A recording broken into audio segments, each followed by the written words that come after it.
Hi everyone, welcome to the Candice Malcolm Show. Today we are in conversation with a special guest. Very excited to be joined by Douglas Murray. Douglas is an international best-selling author of the book The Strange Death of Europe, which came out in 2017. Excellent book, which I recommend. And his most recent book, The Madness of Crowds, Gender, Race, and Identity. Douglas Murray joins me on the line. Welcome, Douglas, and thank you so much for joining us today. It's a great pleasure to be with you, Candice. Thank you. Yeah, so I always look to you, Douglas, for your reaction on sort of global events. You always just have such a succinct and you sort of cut through everything in your analysis, whether it was on sort of the news about Prince Harry and Meghan Markle leaving the royal family, or about Jordan Peterson, about any number of events going on in the world. You always have such a great way of looking at things. So, the world is sort of in chaos right now. As the World Health Organization announced the fact that the Wuhan coronavirus is now a pandemic. So just quickly, what are your thoughts on what's happening all over the world and the reaction? Well, like everyone, I'm deeply concerned and trying to learn as much as I can from reasonable and responsible sources and trying to work out that balance between a lack of caution and over caution, and I think it's at times like this that one has to be especially judicious and careful with any and all pronouncements. I'm shocked but not surprised at the number of people who've chosen to use this as an opportunity to grandstand as experts in pandemics as well as experts in everything else. But I'm not an expert in pandemics, and so I simply want to hear from those who are. Right, and there's sort of the two camps. One saying that this is just like everything else. Obvious overreaction, similar to the way they drum up fear about climate change and alarmism around that.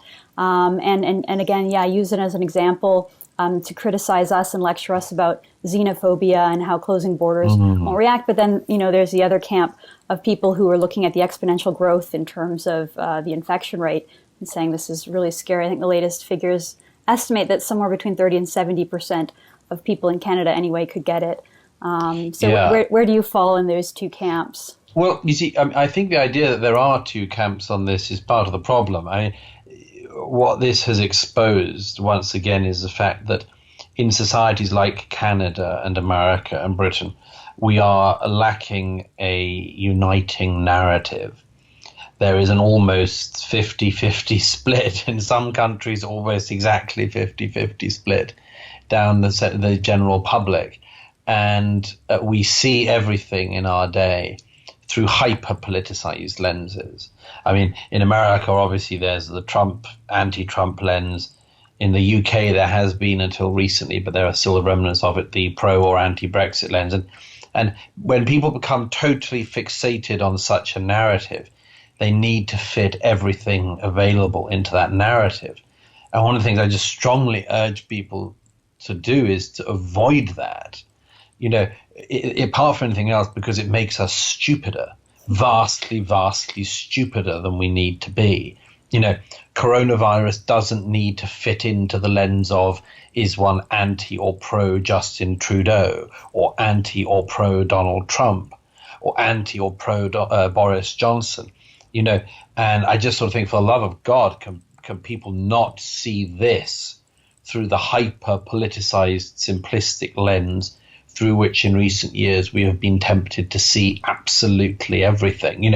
I can see the Trump supporters saying, it's just a flu, because they worry that with the economy going through a massive stress test, that this is going to impact on their guy.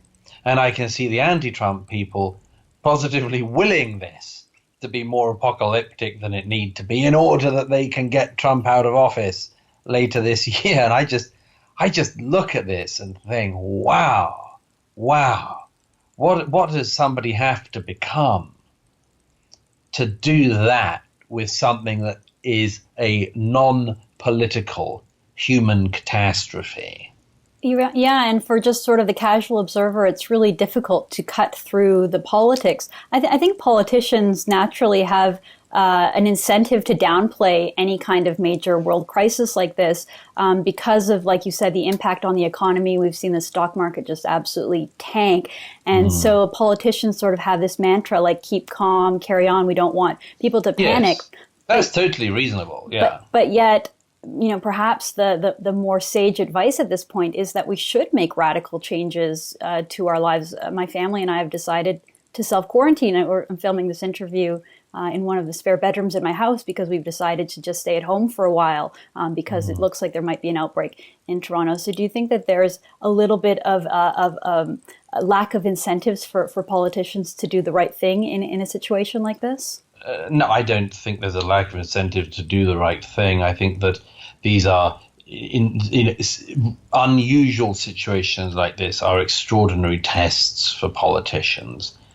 But I mean, I would like to think that as a society, we were able to see people acting as well as they can in positions of power, given the information they have. And let's not forget, this has all been evolving very swiftly. I mean, it was only a few weeks ago that the mayor of Milan was saying, this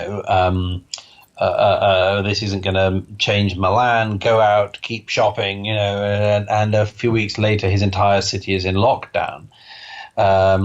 And I don't think that's because the mayor of Milan is a particularly terrible or horrible person. I simply think it's that he was adapting to the information he had and the severity of the challenge. And I wish we had any remaining unity in our countries to view other political leaders in that light. I'm just very sorry, as I say, that in all of our societies we have this opportunity cost from viewing everything through this dull, monotone debate about whether you're pro or anti one particular individual. I mean, of course, there are opportunities in crises like this for people to try to gain political capital, but there's also a flip side to that, isn't there? Which is public disdain for politicians seen correctly to be doing that or attempting to do that. I mean, in my own country, in the United Kingdom, the head of the Scottish National Party attended the Cobra meeting on how to deal with it. She's the first minister in Scotland, and a separatist and nationalist. And she decided, having come out of that meeting, to announce the findings of the meeting first in order to look like a serious, big, national, international stage politician. And I hope that lots of people saw that like I did and just thought, ugh, what a thing to do, Yeah, and it also seems, that it has caught several world leaders flat-footed. I know you said earlier that there's sort of an instinct to be in like the pro-Justin Trudeau camp or the anti-camp, just like Trump, just like Brexit. But I think in Canada there are definitely valid criticisms of Justin Trudeau that I wanted to chat with you a little bit about because I think they touch on some of the themes that you've written about in your book. So Justin Trudeau is sort of known as the world's biggest and best virtue signaler. He's sort of embodying the sort of, progressive, liberal kind of idea. He's a proud feminist. And, his favorite thing to say is that diversity is our strength. And yet, right in the middle of the election campaign, we found pictures of him painted in blackface. That made it to me as well. Kind of like one of the worst racist tropes out there. And even when the pictures were taken, it still wasn't okay back then. We're talking about the late 90s, early 2000s. A son of privilege. He was born while his father was prime minister. You'd think that he would be aware of the sort of inappropriateness of that attire. And yet he sort of offered a humble apology, and Canadians just sort of shrugged their shoulders, and he was reelected to office. So why is it that hypocrites like Justin Trudeau seem to get away with this kind of behavior?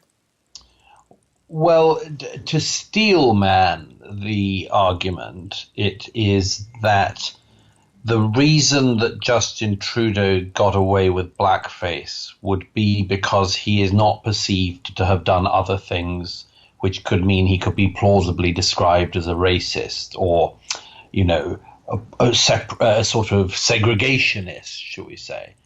Whereas, and I'm steel manning the argument, whereas, I don't know, if Donald Trump had been found to have in the last 20 years done a lot of blackface, indeed as much as Justin Trudeau did, which appears to have included evenings on his own without even going to a fancy dress party. I mean, he seemed to have done it so much, he'd sort of lost count of the number of times. If Donald Trump had done that, people would say, aha, this is not a single thing. This is part of a continuum of a president who is a racist and who has done this racist thing, and it's totally in character. Now, that's the steel manning argument. And I think that what is happening on these cases is that figures who have broadly speaking taken the most accommodating,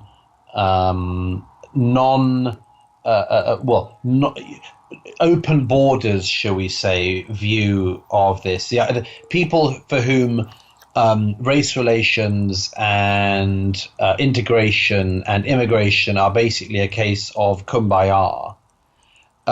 Those people are given the points that allow them to screw up somewhere in the process. So they might misspeak, to use the famous Clintonism. You know, they might have done something dodgy-ish, you know, once, like Justin Trudeau, but it's seen as being human to fail. Whereas there are these other people set up as great bogeymen of the right, obviously in particular, who are seen to be already mean-spirited and mean-hearted, and therefore you can't give them an inch, and you have to interpret everything in the most malevolent light. So it is definitely, the Trudeau thing is definitely part of that pattern. And I think that's because that's the direction of the age at the moment, or up to the present moment, shall we say, because everything could change. But up to the present moment, for instance, there has been no public virtue benefit to, for instance, being a supporter of restrictionist immigration policies. It is seen as being only a sign of negative political and personal expression. And that can change. It can change incredibly rapidly. It's something that I dealt with a bit in The Strange Death of Europe. You know, what happens when the open borders people suddenly look like they're responsible for an atrocity, you know? At such moments, the whole calculus shifts, or it can swing. And maybe this is such a moment that we're going through now. I mean, only a few weeks ago, Matteo Salvini, the former Italian foreign minister and interior minister and deputy prime minister, effectively, Matteo Salvini said a few weeks ago, he's currently out of office, that the country, Italy, should shut its borders, and was condemned as a racist by his political opponents. You know, but now the country has shut its borders. What happens in that situation? Do the people who are on the wrong side of that, as it turns out, make any apology or shift their own situation? I doubt it, but the public can notice these sorts of things. Well, it's interesting that you mentioned that, because when the first case of corona was reported in Toronto, which I guess was now like late January, early February, a bunch of officials held press conferences condemning racism and saying that it was unfair to the Chinese community in Canada for the reactions that people were having without any specific examples.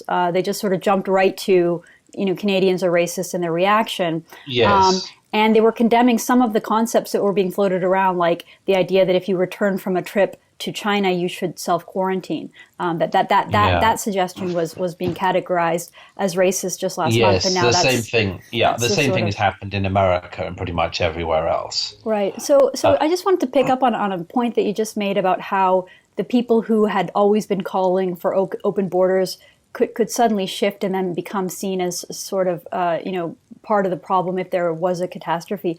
That moment certainly has not happened in Canada. Canada has had an ongoing flow of illegal immigration, the largest numbers that we've ever seen in our history, sort of coincided with Donald Trump getting elected president of the United States, to Justin Trudeau sending out a message on Twitter saying Canada will welcome basically any and all refugees. And it was sort of seen as an open border declaration.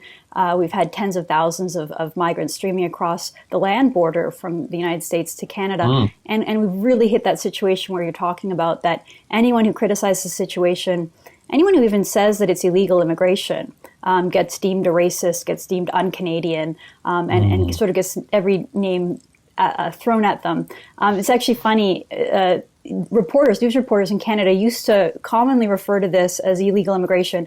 Then the Trudeau government held a series of press conferences saying that it shouldn't be called illegal immigration, it should be called irregular immigration. And then all the news media just sort of fell in line, and it was like that from that day forth, every report called it irregular immigration, and that was sort of like illegal was a dog whistle. So that's a very, but that's very similar to what's been happening with the corona situation.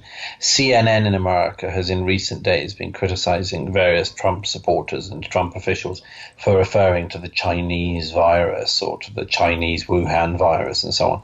And yet there are dozens of videos you can see online of CNN reporters using exactly the same terminology up until yesterday, And so what is really going on here? I just said there's two things in each of these cases. One is in the face of potentially catastrophic events, or at least world-changing events, it is much easier as societies, like with individuals, to focus on the small number of things we correctly or otherwise believe to be within our control. Because there is so much that is outside of our control. We cannot do anything to stop potentially thousands of people dying in Europe, in Italy, or anywhere else.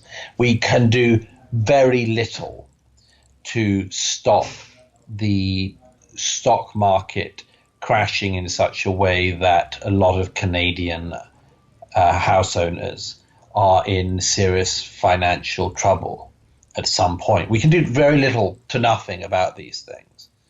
So we very often, I think, as human beings, console ourselves with what we cannot deal with by doubling down, being especially pernickety about those remaining things we correctly or otherwise think are in our control and within our competency at such moments. Like a cat that, sort of grooms themselves at a moment of disaster, because it can't do anything with the wider situation it finds itself in. And I think that is the first thing that is going on. The second is we have, and I've written about this a lot, as you know, we always have in every age sacred values. And in a way, the interesting thing of our age is working out what those sacred values are. In Canada, in particular, those sacred values include, openness, tolerance. That includes open borders, unrestricted immigration, not wanting to call anyone illegal, and all of that bucket of familiar tropes. And that is effectively a sacred value. The interesting thing at major shifting points is, are your sacred values strongly enough held by you that you will hold them up to and past the point at which they turn out to actually be destructive? And I would say that there is a significant stress test of that at the moment. There would be, by the way, in Canada, if you had immigration like, say, Italy or Greece has had in the last decade. You see, my belief is that the Canadian situation is very interesting because, among other things, you have a lot of immigration, including a lot of illegal immigration, but you don't have Africa on your doorstep. You got America. If you had a massively growing population continent to your south, only a couple of hours boat ride away, and the Canadian public, forever talking about how grand and open they were actually discovering that at some stage it's about whether you take in the whole world or not. I don't think that this sacred value of modern Canada holds any more than it does in the Greek population or the Italian population. And that's when you lose these habits of recent years quite fast. Absolutely. I always say that Canada is sort of blessed by geography and just that we have these vast oceans separating us from any war zone or any trouble spot. And even the people who do stream in from the United States, they are not mostly, I would say, a lot of them are people who are sort of illegally in the United States who fear getting deported, so they go up to Canada instead, or they've heard of a sort of a scam, like a global scam, where they can fly to the United States, sort of purchase a bus ticket, go to the north, and then travel across to get sort of free healthcare and all that kind of stuff. But that still is quite a barrier to entry, that you don't just have the sort of most helpless people who are totally destitute showing up. So we do have that sort of buffer, which I think enables us to maintain the sort of image. One way of thinking about it is you have it's a buffer, and you also can allow yourselves the luxury. You can allow yourselves the luxury of attitudes and poses that you could not allow yourself if you lived in the reality that, for instance, Mediterranean Europe lives in. So you can treat yourselves to it.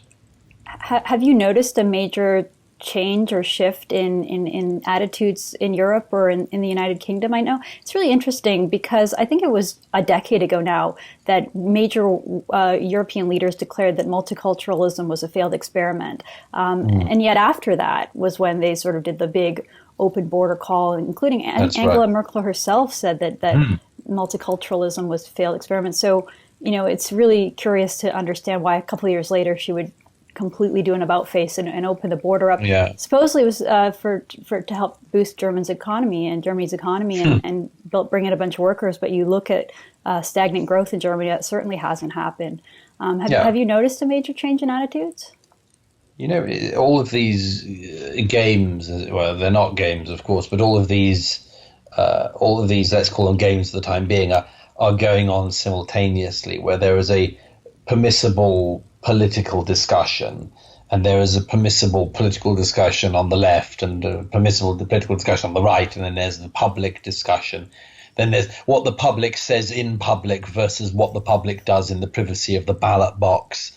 There's an awful lot going on these really difficult, complex questions, which do undoubtedly have a moral dimension as well as a practical one.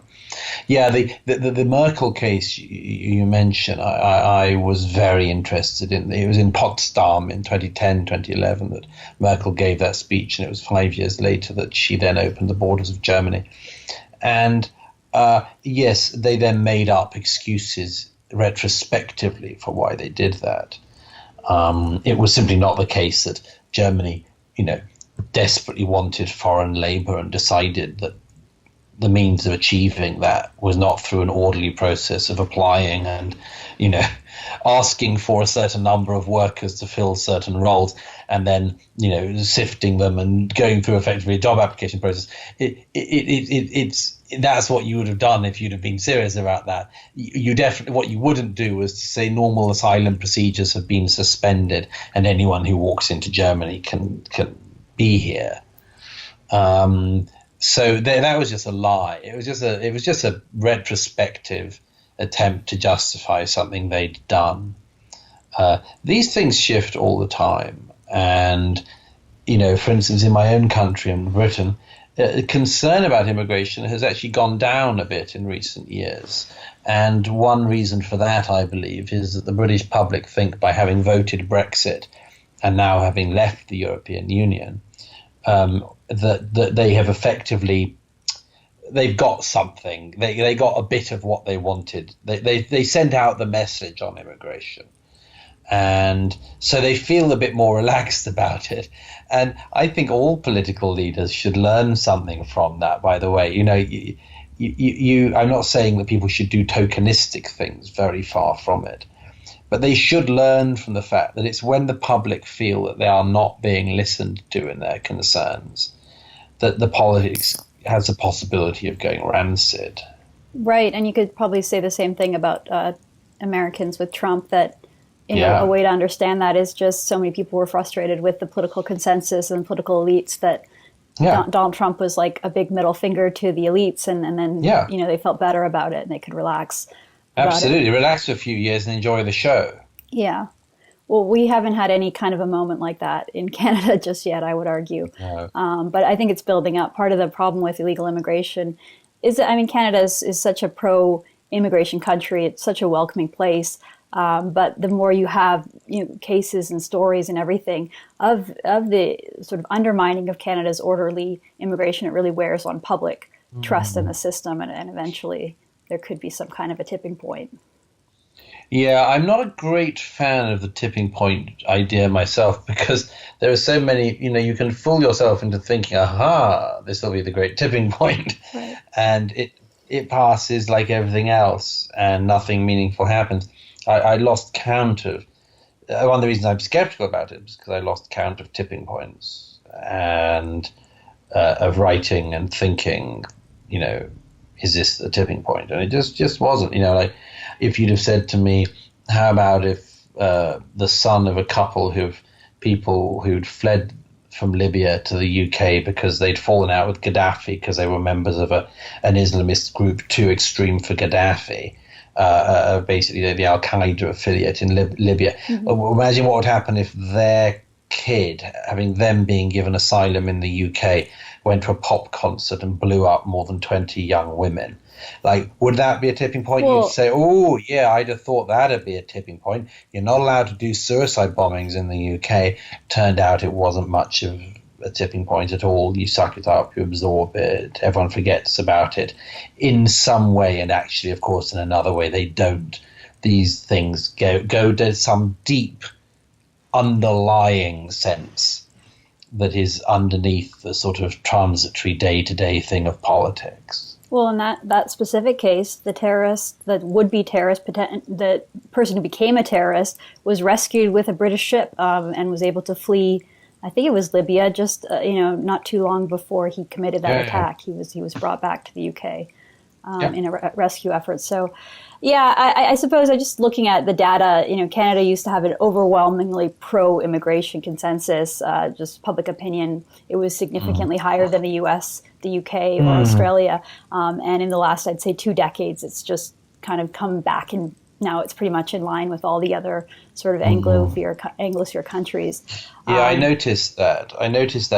It's a very interesting phenomenon, and I think the way to think about it is probably that the country is coming to the limits of its tolerance, and those are very interesting times to be alive in. And it also really depends, Douglas, on what part of the country you're in. Like if you're in Vancouver, there are parts where it's overwhelmingly majority Chinese, where people speak Chinese, signs are in Chinese language, and you hardly see an English face or a Canadian face, whereas other parts of the country are just as they have been for a long time. And then you have places like Toronto that is a very kind of cosmopolitan, pluralistic society where it's kind of neat to see how the different little communities interact and coincide, and there's sort of cross-cultural friendships. Like there's a mosque that's next to a synagogue, and they share a parking lot, and they have these nice, meals together and stuff, and they're always held up as the example of how in Canada, Jews and Muslims get along.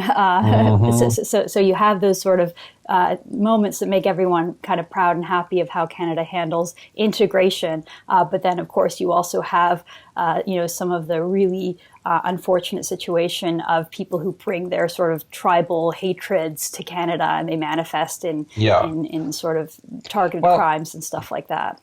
These are very interesting questions around here, because there are several things to say. Well, the first is, as I perceive it, Canadian identity is is, like most identities, strongly felt but weakly defined, so that you feel it in your gut of knowing what it is, but if pushed to define it, you come up with kind of woolly things. And the problem is that holds for a time, but it finds itself under significant pressure when it comes across identities that are find it very easy to define what they are. So like woolly, happy, multiculti sort of societies get along just fine until they find somebody who doesn't want to join in the party or thinks the whole game is horrible. And then they have trouble. Like we have trouble in Britain, you have trouble in Canada, defining what like un-Canadian activity is. Or at least you can define it if it comes from somewhat far-right white supremacist type who hates all Muslims or something. That's easy to define as anti-Canadian. But what does a non-white Canadian's anti-Canadian attitude look like? What would the government be able to define as being anti-Canadian from such people? What is an anti-Canadian attitude within the Chinese communities in Canada, for instance? Has anyone ever defined them? I doubt it. And then you get to the second one, which is the deep underlying thing beneath this discussion in Canada, America, Britain, and basically the Anglosphere. It's the same in Australia. And it's the same, albeit in more complex version across the continent of Europe, is something like this. Do we agree, are we willing to agree to the presumption of the age, which is that basically white European peoples are the sort of totally uninteresting base paint to which you then need to add things in order to produce any color at all? I'm not talking of racial color. I'm talking like the color of society as in interest, curiosity, artisticness, productivity, a whole set of other things. Do we pretend that as it were white European, I'm treading very carefully here because I'm conscious as ever of how detractors might try to dishonestly misrepresent what I'm saying. But do we agree to the presumption of the age that sort of white European peoples are uninteresting, uncolored in the ways I've just described people to whom you need to add this mix of the world's other identities to produce anything of any worth? Is it, as it were, the 0 bit on the graph or not? And this is a subject of enormous pain and contention because we all know what we don't want the answers to be. Like, we don't want to give any truck or ammunition to the people who do exist out there, minority though they undoubtedly are, who are actually, supremacists about their race and color and all that sort of thing. Do we want to give them any material or not? And the answer is obviously not. So in order to not give them material, we do a certain amount of lying and fibbing, or at least not telling the truth, which is that actually, British people who went to Canada, for instance, are to some extent different and are going to have their own independent culture and norms and mores and much more than a Chinese population, for instance, which arrives, or a Vietnamese population, or any other. And not only that's inevitable, but that's fine. That's just fine. There's nothing unnatural about it, and there's nothing more sinister or less sinister than everyone else. And the problem is that's what we haven't been able to we haven't been able to have that conversation really because of our fear of what it might become. But it seems to me not only dishonest but disheartening to an awful lot of people to have it presented in this way that, well, they're Chinese Canadians and these people are Asian Canadians and so on. And then there are just these sort of colorless, cultureless, not right to ever celebrate their culture or even identify it people. And those are the people we'd sort of like to dilute a bit. This is a horrible conversation to have to address, but it's there, so we might as well start to try to have it out. I totally agree. And the part of the problem is that anyone who even tries to start to initiate conversations like this, as difficult as they may be, often gets completely written off or maligned. A couple of years ago, there was a leadership campaign for the Conservative Party, and one of the candidates suggested that newcomers to Canada should be asked to pass a Canadian values test. And then that sort of spun into this whole sort of, crisis of what are Canadian values? No values are Canadian values. No values aren't Canadian. And really sort of trying to say that anyone even suggesting that there are Canadian values must be a xenophobic bigot because they're just trying to stop people probably with, hijabs or something, or that must be what it's all about. I'll tell you, by the way, it's worth mentioning because it's quite easy to grouse on this subject and it's important to be positive about it. Let me give one argument for positivity, which is worth, I think, more people in Canada and elsewhere picking up, which is one of the things that's remarkable in this age is that the countries that are most open and tolerant are the ones that allow themselves to be most abused for being intolerant. And I have a sort of shorthand a way to address this, which is to say, look, here in Britain, for instance, we have a Chancellor of the Exchequer, who's the second most important figure in the cabinet, basically after the Prime Minister. The Chancellor of the Exchequer is son of immigrants.